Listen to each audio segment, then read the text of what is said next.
meu nome é Ivan Gurgel, aqui no Instituto de Física, onde eu sou professor, eu coordeno o grupo de pesquisa intitulado Grupo de Teoria e História da Ciência Contemporânea, e a ideia hoje é conversar um pouquinho, né, sobre o filme Oppenheimer. O filme ele é bastante interessante, então é um filme gostoso de se ver, é um filme denso de 3 horas, mas que vale muito a pena, né, assistir, né, não só para quem gosta muito de ciência, mas acho que para as pessoas que gostam de cinema de modo geral é um filme bem interessante. O filme então basicamente fala sobre esse cientista, né, o Julius Robert Oppenheimer, e as contribuições dele, né, para a física nuclear, em especial a participação dele, né, num grande projeto que marcou a história, que foi o projeto Manhattan, conhecido, né, por ter produzido as primeiras bombas atômicas. Eu vou tentar não dar muitos spoilers aqui, né, mas vou falar um pouquinho do que acontece no filme. We've got one hope. All America's industrial might and scientific innovation connected here. A secret laboratory. Keep everyone there until it's done. Uma das questões que sempre me fazem é se o filme ele é fiel à história, e dá para dizer que realmente é um filme bastante fiel ao que é a biografia do Oppenheimer, em especial, né, a biografia com subtítulo, né, o Prometeu Americano. Ele segue bastante de perto, né, o livro, então eu acho que quase todas as cenas ali têm um certo respaldo histórico.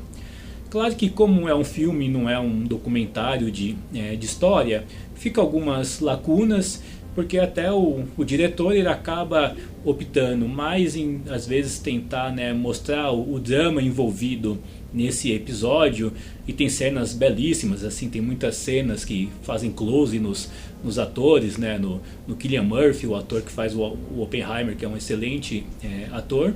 Então, né, tentando mostrar um pouco ali, né, o peso que ele carrega, né, dentro desse projeto, mas eu diria que dentro, né, do que a gente pode esperar, né, de um filme, ele é bastante preciso. The world will remember this day. Our work here will ensure a peace mankind has never seen. Eu queria comentar algumas coisas, talvez mais do que foi a história antes, durante e depois, talvez um paralelo assim, né, que são coisas que a maior parte delas não aparecem no filme, mas acho que ajudam a entender, né, ou a gente talvez aprenda um pouco mais sobre esse episódio histórico. Uma coisa importante, assim, mais relacionados especificamente à própria história da física, é que nos anos 30, o que era talvez um dos principais temas, assim, aquele tema de fronteira, onde muitas pessoas estão engajadas em estudar, era a pesquisa com os chamados elementos transurânicos. Quer dizer, desde o início do século já vinha se estudando radiação. Então a Marie Curie, né, foi uma cientista que se notabilizou, né, por esses estudos. E ali nos anos 30, então, tentar estudar os elementos mais pesados que o urânio, né, por isso chamados transurânicos, era assim, né, uma das principais temáticas. E se a gente olha na Europa, a maior parte dos principais grupos de pesquisa estão trabalhando com isso. Então o Enrico Fermi está trabalhando com isso na Itália, a Irene Joliot-Curie, né, a filha da Marie Curie, está trabalhando com isso na França, e na Alemanha também, né, algumas pessoas trabalhando com isso. Em especial uma cientista, né, que eu sempre faço questão de mencionar, mas que infelizmente nem é mencionada no filme, que é a Lise Meitner. A Lise Meitner era uma austríaca, né, uma judia austríaca. Ela tem um papel bastante importante nessa história, porque foi ela quem percebeu que quando a gente tenta, né, entender reações nucleares, a equação que rege, né, essas reações é a famosa equação de Einstein, o E igual a mc². Então, né, ela é a primeira pessoa que no final do ano de 1938 vai conseguir explicar que os elementos mais pesados não estão sendo formados em laboratório, porque o que está acontecendo, que era um pouco as pesquisas que o Fermi fazia, quando você jogava um nêutron num elemento desses para tentar formar um elemento mais pesado, na verdade o que estava acontecendo é você estar ficcionando, né, quebrando um núcleo I2, e ela foi a primeira pessoa a mostrar que nesse processo deveria acontecer uma liberação de energia muito grande, que vai ser energia, né, de base ali, né, para bomba. Isso não era nem um pouco trivial de se perceber, quer dizer, a teoria da relatividade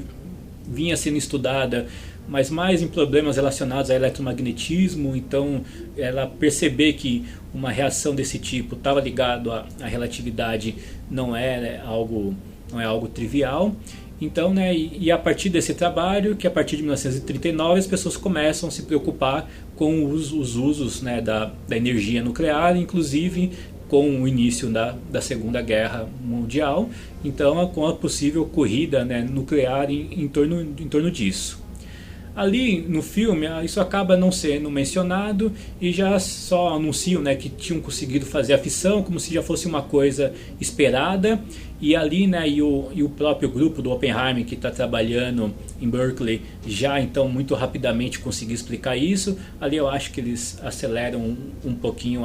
a história, né, porque inicialmente não deve ter sido tão rápido eles começarem a reproduzir essas experiências nos Estados Unidos. Mas é interessante que a partir disso, né, o filme vai acompanhar bastante bem a trajetória do Oppenheimer. Quer dizer, ele se forma na Alemanha, ele é americano, ele é de Nova York, mas ele vai fazer seu doutorado na Alemanha e volta para criar, né, um grupo de física teórica em Berkeley, que é onde ele começa então a formar uma nova geração de cientistas teóricos que não tinham tanto essa tradição nos Estados Unidos. E vai então que quando, né, a partir da carta que o Einstein e o Szilard fazem para o presidente Roosevelt, depois, né, que se decidem começar os estudos para usos do urânio na guerra e que na sequência, né, gera o projeto Manhattan, ele vai se envolver nesses trabalhos. O filme mostra, né, o que ele mostra bastante claramente, né, que existia uma resistência inicial ao nome dele, em especial por ele ter muita proximidade com movimentos e pessoas de esquerda. Tudo leva a crer que ele nunca foi uma pessoa que se vinculou formalmente, né, ao Partido Comunista, mas é bastante claro que no entorno dele, né, não só entre familiares, amigos, estudantes, muitas pessoas tinham esse engajamento de esquerda e que ele era simpático à causa. Então isso gera, né, um momento inicial ali, né, de dúvida sobre o nome dele em relação à participação no projeto, mas que com a necessidade, né, e sendo ele talvez o cientista com as melhores credenciais para coordenar esse projeto, ele entra no projeto Manhattan e coordena e consegue, né, com muito sucesso fazer a bomba que é feito, né, um teste em julho de 45, o teste Trinity, que depois, né, menos de um mês depois, a bomba é atirada no Japão, né? Espero que isso não seja nenhum grande spoiler para ninguém. No teste Trinity, né, a cena do filme também é bastante impressionante. Não vou tentar não comentar para não tirar barato, mas acho que do ponto de vista cinematográfico talvez o ponto, né, principal. E na sequência o filme vai destacar muito a própria preocupação que o Oppenheimer tem com o desenvolvimento de mais armas atômicas, uma certa corrida armamentista, e o quanto que ele depois, né, passa por um processo político de desgaste por começar a se opor à bomba. O que eu acho que é interessante sobre o projeto Manhattan e que transcende muito a questão da bomba ou só mesmo da física nuclear é que a partir desse projeto a gente inaugura, né, o que a gente poderia chamar de um novo regime de produção do conhecimento.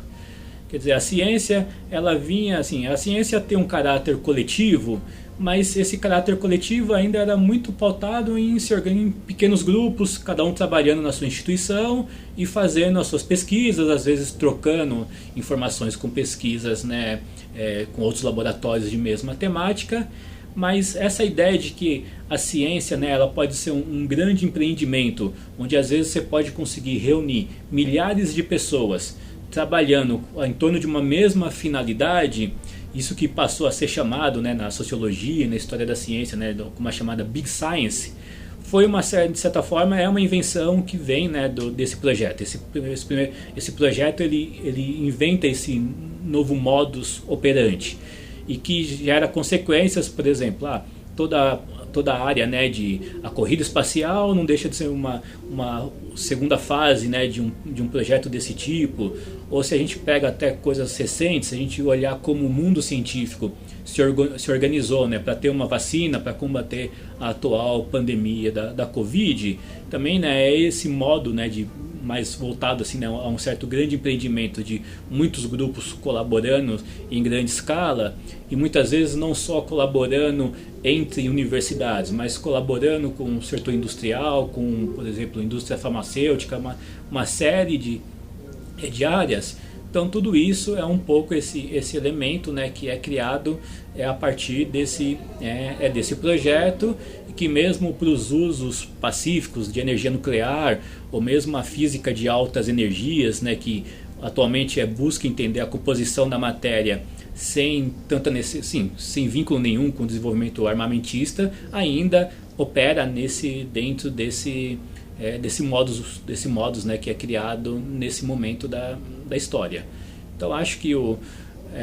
para mim é um filme bastante rico, que dá para a gente compreender muitas coisas, né, desde questões políticas, questões científicas, questões sobre a natureza da ciência, que eu acho que recomendaria a todo mundo a assistir.